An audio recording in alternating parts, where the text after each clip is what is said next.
All right, guys, Jeff here. Just going to start this wild game processing plant that we've got going. My youngest son just tagged a really nice elk, bull elk in Arizona, northern Arizona, and we are going to start processing that tonight.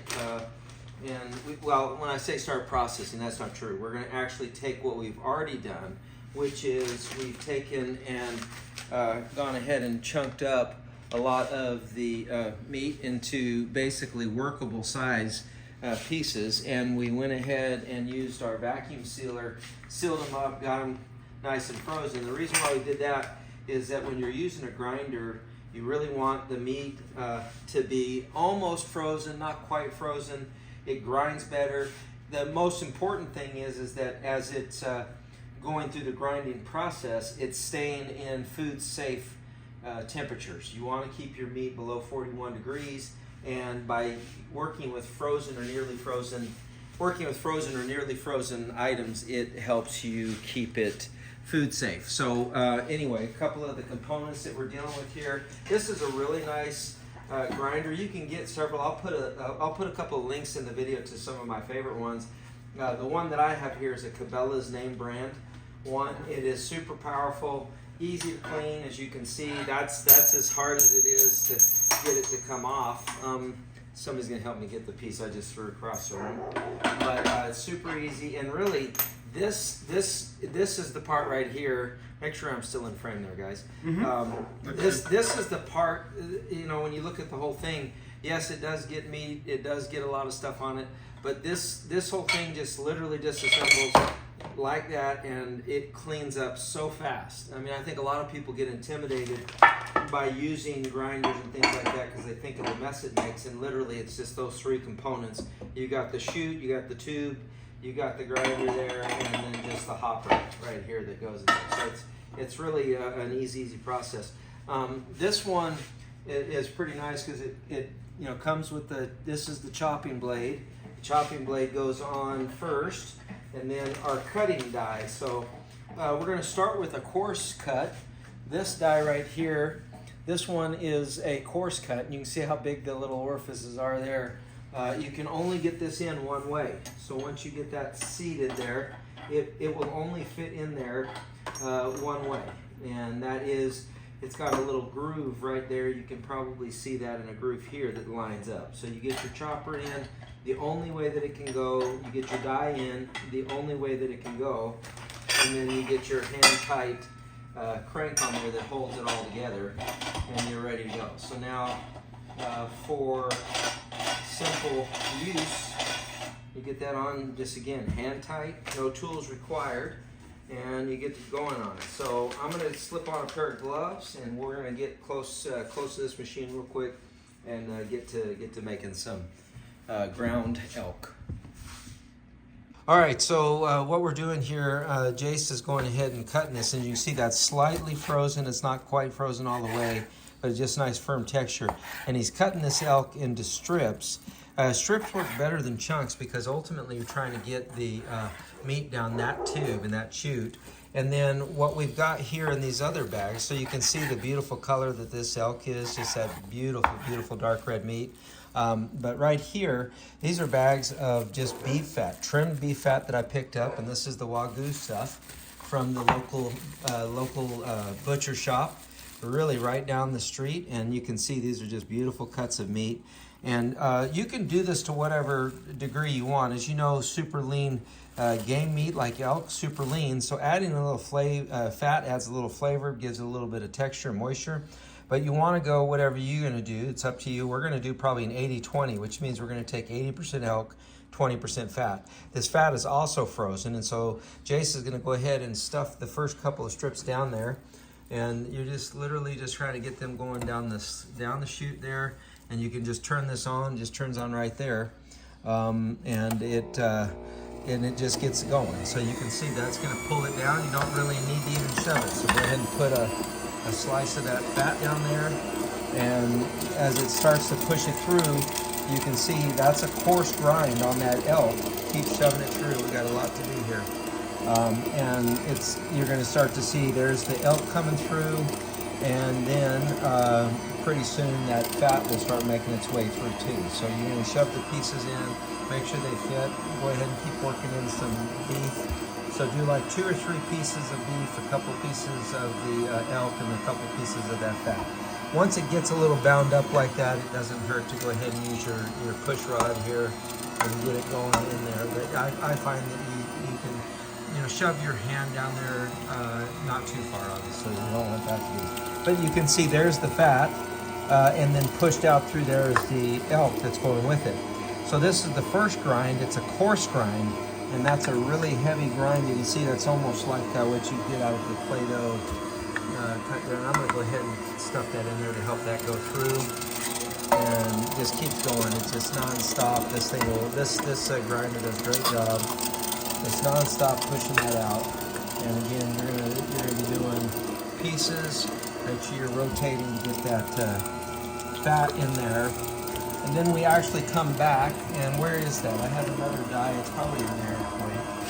A little smaller die, so you can see how thick this is, but we do a 2 times grind, and you can compare this, and we'll come back to it in a second, but you can see just how big those holes are coming through, and then we'll mix all of this back up, which will give us that elk and fat combo, and we'll run it back through the grinder one more time to give us that nice fine, and everything will be well incorporated. So we're going to continue to do this for a minute, and then we'll come back once we get it all prepped up to go straight to the small fine grind there.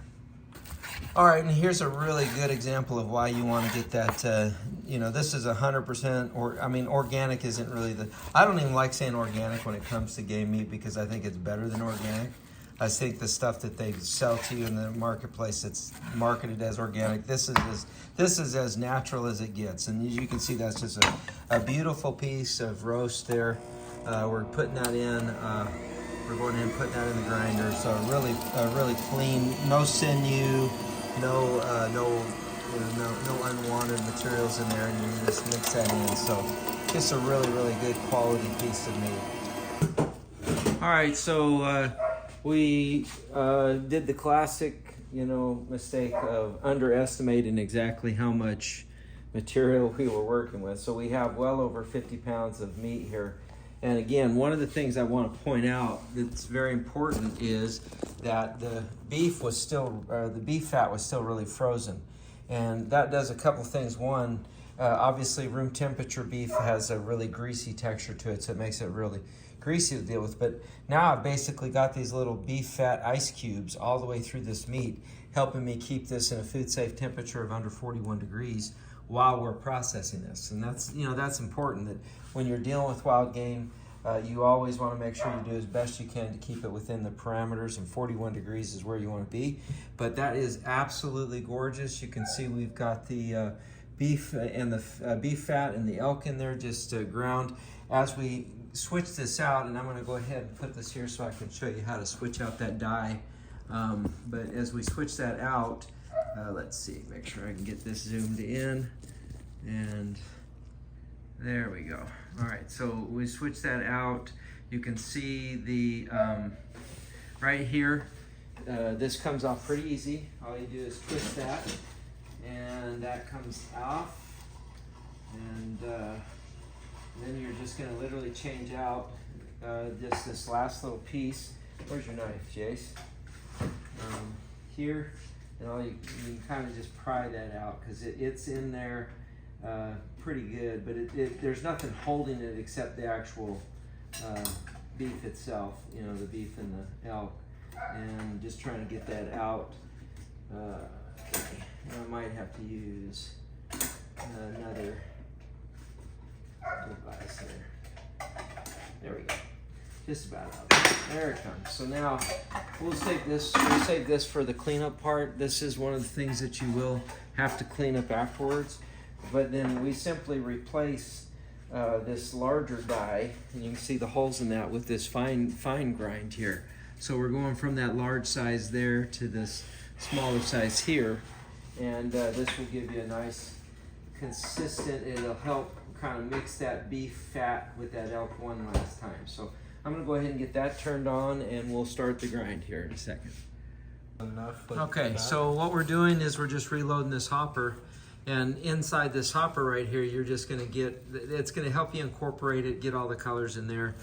Jason's gonna go ahead and start that any second now. And it's gonna just start. So this one, you're gonna kind of turn it, you're gonna just keep it pressing through, and you can see just the color of that is more pink rather than red and white. And so you can see that gets incorporated really nicely. It's making a really fine grind. Once we're done with this part of it, we'll go ahead and we'll put this in a, we'll put these in some vacuum seal bags and freeze them, based in like what your family would use. In this case, 1 to 2 pounders. Some families 3 to 5 pounders. It's what they use at a time. So it just depends on your family.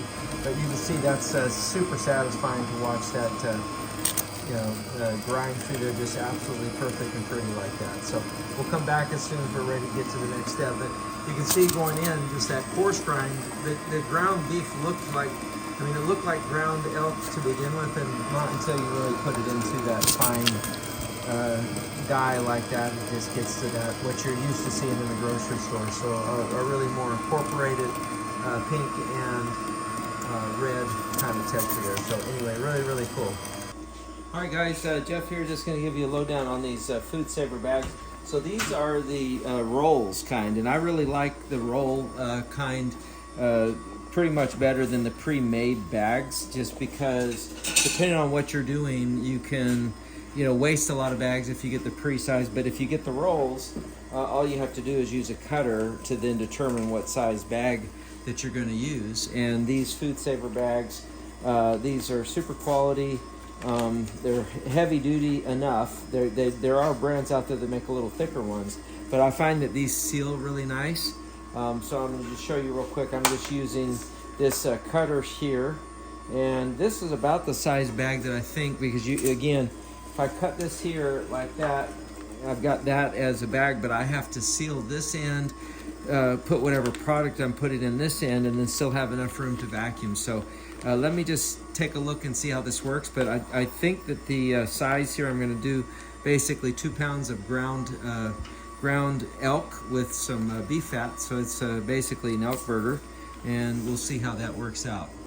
Now here I'm actually using the LEM. This one is a this vacuum sealer, this MaxVac 500 is really what you need if you're going to do a large animal like an elk. This one has the motor and the power behind it to do all of that processing. And right now I'm just making up some bags because we have been grinding elk. As you guys know, have been watching, we've been grinding elk, and that's what we've got to start getting into bags. So Jace is working on that fine grind right now, and that means we're ready to start bagging and get this meat in the freezer. So anyway, I started to cut these, and I'm just going to do a couple of testers to make sure this is the right size to get us to that 2 pound per package size. So I cut this out of that roll there.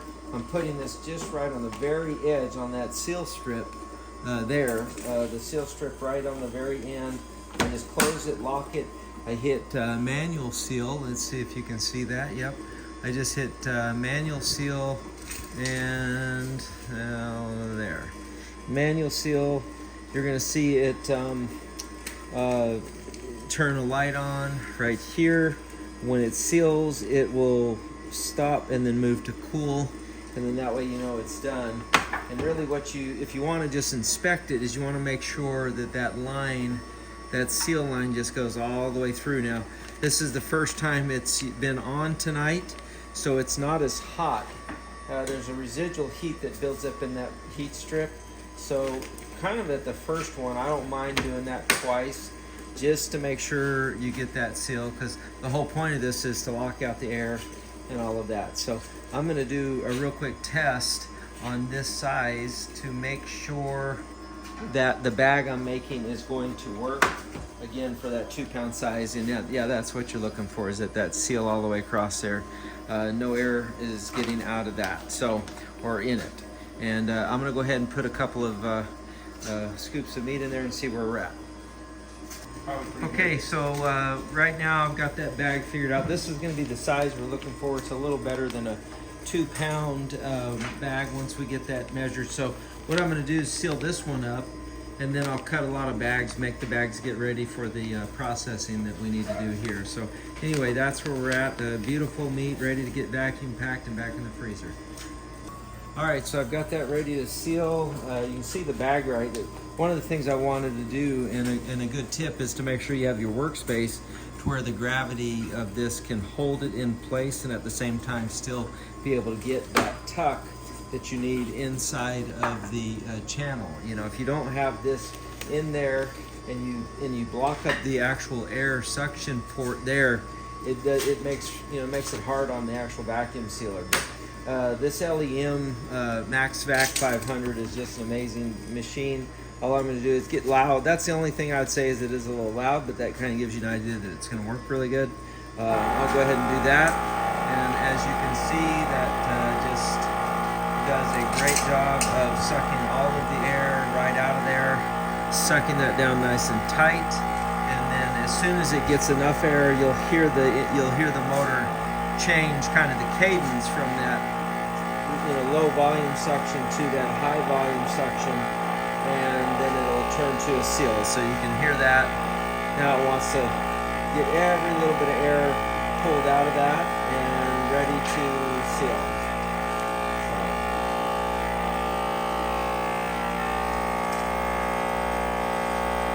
And any day now it's going to seal. Alright, there it goes. That's what we're looking for there. So, and this one releases itself when it's done, just like that. So you can see super nice, pure elk, and all sealed up. Now, I will show you this because this is an area of concern. Anytime you get like a fold in your bag like that, you do worry that that's not going to be 100% airtight. So, as a learning experience, you can do one of two things. You can either start over, like I'm already starting to lose some of that seal that I had on there, which probably explains why it had such a hard time sealing it. So you can do one of two things. You can either try to reseal this with a little bit of the air that's going to come out of there, or you can just cut the bag a little shorter and try to seal it tighter. So that's just something that happens, and so really this is on me for not making sure that bag was nice and stretched out, because that is an area of concern. You can see how on those areas it doesn't necessarily get the seal down nice and tight like you want.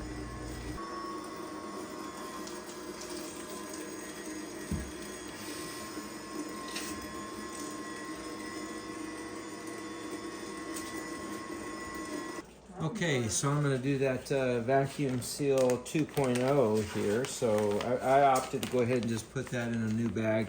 The mistake I made was I did not ensure that as I put that bag in here that it remains flat, and that is a crucial part of this. So as you put that in there, just make sure that the bag stays flat, then give it a start. And that should, with that in there, you can see that goes a lot quicker because it's getting that good seal, it's getting all the air out of that, and then it'll move to the sealed portion, and again it has its own little release as you saw. So that was a lot easier. Another tip is that if it just depends on what you're going to do, it's probably best if you want to identify what's in the bags, it's probably best to write on them before you put the product or the meat in it. So in this case, we've got a limited number of items in the freezer right now, so we don't really need to label this because the only thing in the freezer right now will be this ground elk. So we don't need to label it, but again, if you are going to do it at the stage before you actually get product in it, and keeps it flat, keeps it debris free. So we're just gonna keep going. I've got Jace over here. He's gone from the grinder mode. Now he's just stuffing all those pre-made bags with that. Once we figured out the weight-wise, now we don't have to measure anymore because the bags will help us keep the portion. And it's not important that we get the exact amount in there each time, but now it just gives us a very similar package per deal. So when you bring this out of the freezer, you roughly know you have enough to make whatever recipe you're after. Okay, so another thing that you want to look for when you're doing this is as much as possible, right where the seal is going to be, you want to make sure that there's no large debris, or really you want to keep it dry. So in this case, I have that little piece of ground elk in there. That could cause a problem and try to seal it. So you just do your best to make sure you keep the very edge of the bag clean like that. Okay, so if you ever get a situation where, you know, we've already talked about that crease in the bag. So you can see there's a little crease there. I think we were okay on that. You can always test it, press on it and see. But then what I do is just come right back at it, and then I do a couple of different manual seals right after I've got that. And I can just hit a manual seal and it'll seal in anywhere along there. Chances are if I do a couple of those along the top, that little crease isn't going to cause us any problems down the road. Okay, so here we are at the end. We're just starting the cleanup phase. We'll show you how that works out in just a second. But the LEM MaxVac 500, super quality machine, getting this done easily. About 50-60 pounds of ground elk burger here, all food savored or vacuum packed, ready to go. And we did a combination here of food saver bags with the LEM MaxVac to get the job done, and then of course the Cabela's meat grinder. And here at the end of the night, you can see again, cleanup for this pretty simple. You just lift up on that. This all pulls away, and then other than the stray piece of ground meat that wound up on this, the actual motor and powerhouse of this stays really clean. So that's really nice. And this is just this part here that just comes out, and really you've got a little bit of that. Now, one of the things I remembered to do last time was to save the last bag of before we seal it, to be able to get a little bit of that put in there. So anyway, easy cleanup. It shouldn't take us too long to do that, but we made short work of this. If you were to take this to a game processor, you would be spending, I would say, at minimum about $1.50 per pound, and that doesn't include if they sell you the beef fat and things like that. But just your weight, what you bring in, about $1.50 per pound. You know, we ended up with about 200 or 300 pounds, 200 to 300 pounds of actually elk. So you do the math on that, and I just don't think you'll get it as quality as what we did here tonight. So anyway, that's something to check into. So if you're a big game hunter, you've always wondered, hey, how can I process my own meat? This is a great way to do it. So just check out the links in the description below, and like always, make sure you subscribe, you like, and most importantly, you share with folks that would enjoy this kind of content. Thanks, guys. We'll catch you next time on The Lowdown.